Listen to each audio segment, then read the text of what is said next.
This is, I'm writing this. I'm sad about Steve Jobs' death, and I want to share what he meant to me. And I want to thank my friend Brad King, WireB2000, for suggesting that, reminding me that if it's important to you, it might be important to someone else, so you should share it on the network, because it's taken me a couple days to get quiet so I could record this. Like Brad, I grew up somewhere small, a different somewhere small. I grew up in Niagara Falls, Canada. I grew up at a time before cable TV and before the web. I guess there was internet, but I certainly didn't know about it.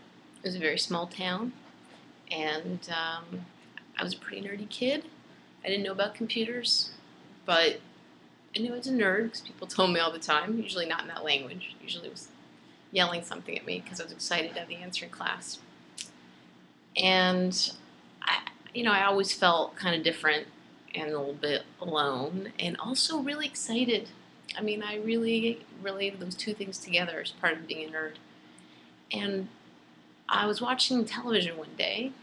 I think some probably public television in the U.S. came through, and it was Tom Peters' special, In Search of Excellence. Now, I knew about business to some degree because I grew up in this, immigrant Jewish. My dad was first generation, but my grandparents had immigrated. It's kind of Jewish business family, had little businesses, and would talk a lot about it at the table Friday night. So I was used to talking about business in some ways, little businesses like a store. Sometimes property and how they worked. Anyway, this was a show about business, which wasn't. I spent so much time about it, but what really struck me, like a freaking bolt of lightning, was Steve Jobs. He was quite young. He had kind of long, shaggy hair. And he was talking about the Macintosh, which I didn't know what that was. And he was talking about how he had the team, it was like a work of art, and how everyone had signed their name inside of the computer. And the way he talked, it was just like there was a light coming from him. For me, was exhilarating. He had a level of passion and a level of caring that, to me, just completely touched me and made me go, oh my God, yes, this is correct. You make sense to me. And I had really never seen anyone talk as themselves that way. I think I had a moment watching Funny Girl. First time I saw, Streisand as Fanny Bryce running for the train, for the boat, running for the boat.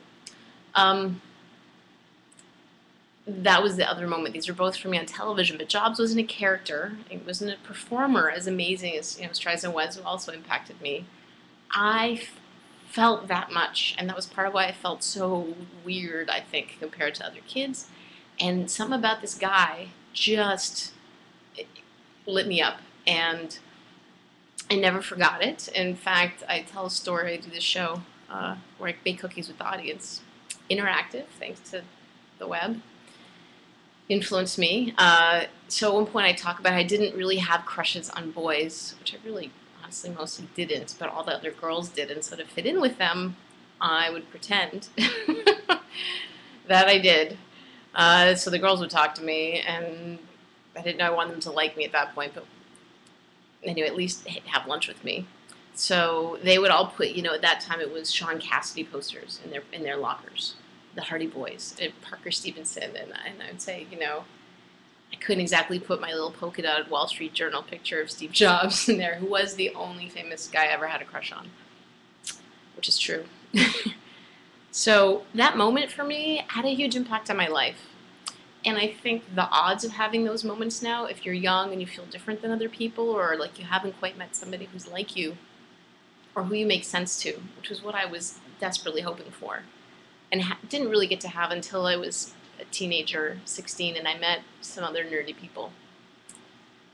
I mean, now we have the web. You're on YouTube if you're seeing this, or it's embedded here, so you have a chance to see.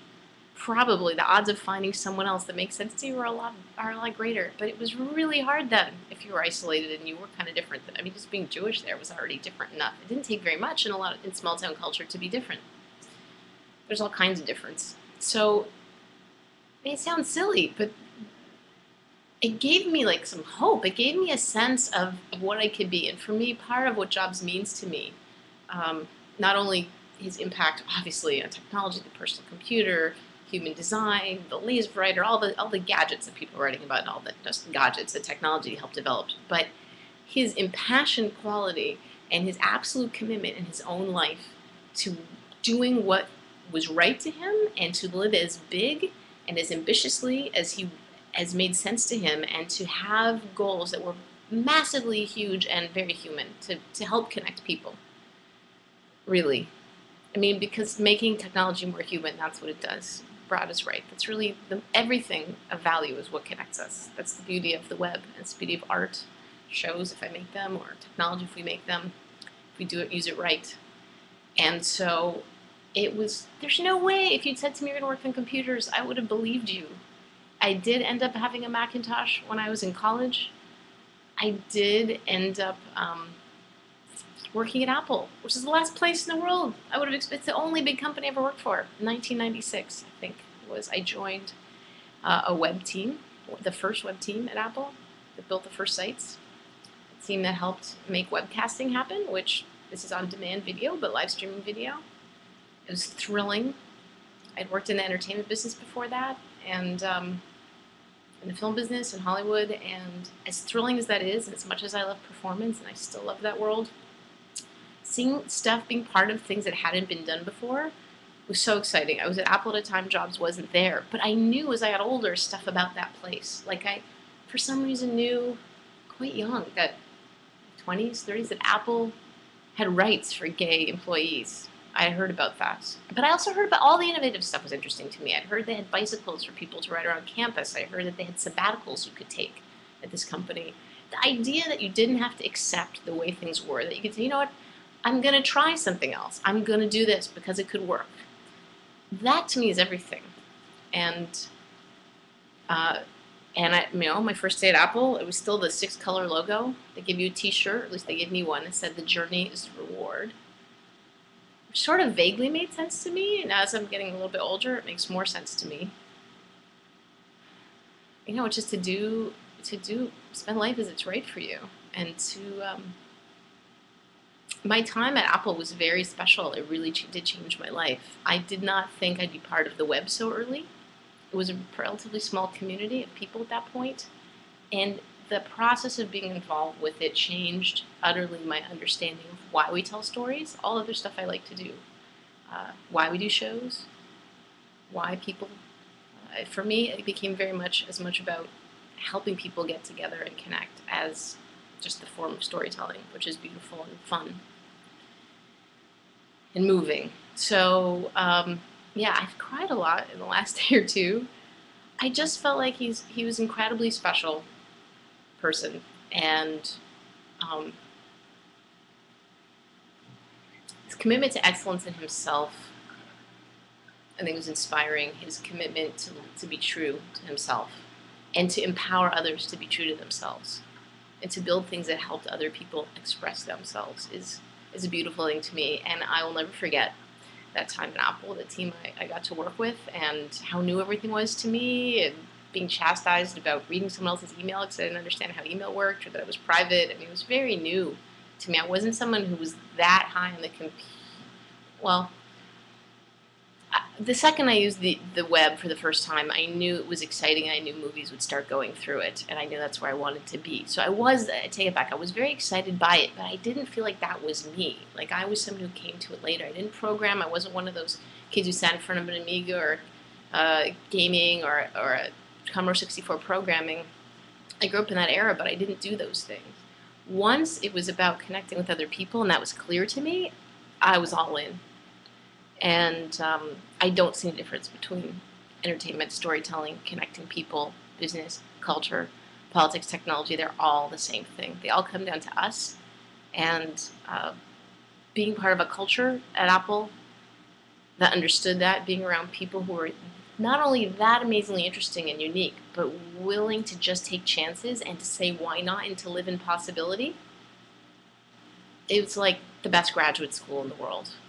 And even today, when I meet other people who work there, maybe different times than me, they're always interesting. I mean, everyone's interesting to me, but it's kind of like a shared love. And I'm in Toronto now, so I'm not in the Valley. I'm not in San Francisco. So I think I've been sad because I'm not with my people. And so I'm thinking about Brad telling a story about sitting in the basement, growing up with his computer, alone in a small town that was wonderful, but different, and wanting something beyond. And I was really no different than that.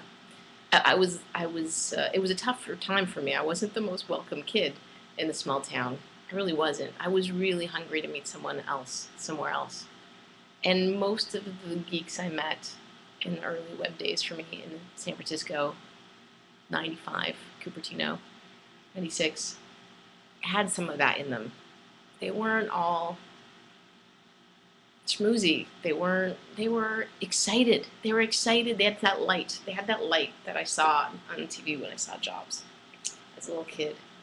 They knew it mattered what they were doing, and they were freaking insistent on it. And to this day, they're still the people I love and respect. They usually work online on technology and try to make things, not as technologists per se, as trying to make things serve us and make them more human, to put people first, as Jeff Dean wrote the other day. Put people. It's about us.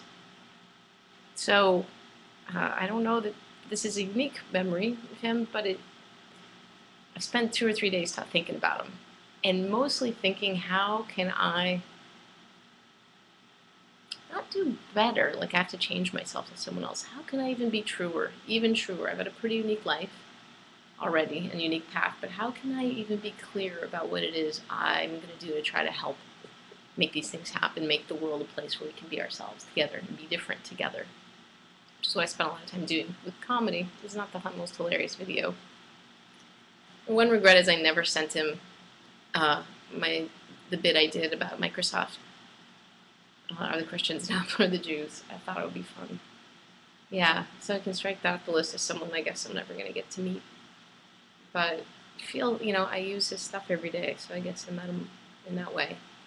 So I'll just say the thing I would have said to him if I'd gotten to meet Steve in person, which is thank you.